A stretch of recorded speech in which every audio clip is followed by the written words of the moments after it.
औरंगाबाद चांगलं काम घडो, विकास घडो आणि या ना खाली पाहिजे सगळ्याच नका लो तुम्ही जर नाही ते सगळ्यांनी वाटत बरं सगळे हात नका लो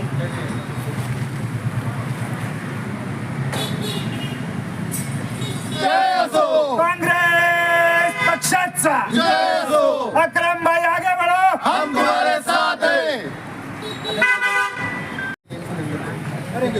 कधीच तुम्हाला वाटतं अरुण भाऊ या इथे ना भाऊ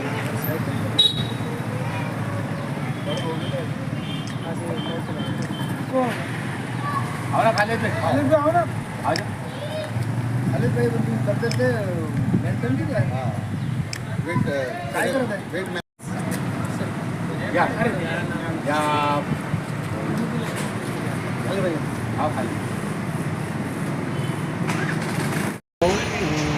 अकरम साहेबांची शहराध्यक्ष काँग्रेसच्या शहराध्यक्षपदी निवडणूक झाली. तुम्ही आज त्यांचा सत्कार पण केला. कसं बघता तुम्ही? आम्ही अक्रम भाईला असं बघतो की अक्रम भाईनं औरंगाबाद संभाजीनगरमध्ये आंबेडकरी जनता आणि मुस्लिम जनता ऑलरेडी एकच आहे, परंतु आता अक्रम भाईच्या एका आक्रमकपणामुळं त्यांनी एकत्र आणावं आणि आम्ही सर्व आंबेडकरी जनतेचे कार्यकर्ते सर्व अक्रम भाईच्या पाठीशी आहो आणि काँग्रेस जास्तीत जास्त मोठ्या संख्येने कसं संभाजीनगर औरंगाबादला वाढेल एवढीच आमची इच्छा आहे. आता स्थानिक स्वराज्य संस्थेच्या निवडणुका झाल्या, पक्षाला फारसं अपेक्षित यश मिळालं नाही, तर काय अपेक्षा आहे आपण? स्थानिक स्वराज्य संस्थेच्या निवडणुका झाल्या अगोदरचा आता आम्ही त्याच्यावर काही भाष्य करत नाही, परंतु अक्रम भाईला अगोदरचा सुद्धा अनुभव आहे आणि त्यांचा प्रगल्भ अनुभव आणि औरंगाबादचे जे काही दिग्गज नेते त्यांच्यासोबत आहेत, आम्ही छोटे कार्यकर्तेसुद्धा आम्ही त्यांच्यासोबत आहोत. तर यानंतरचं पूर्ण कार्य अक्रमबाईच्या हातातून चांगलं हो हीच एवढीच आमची अपेक्षा आहे.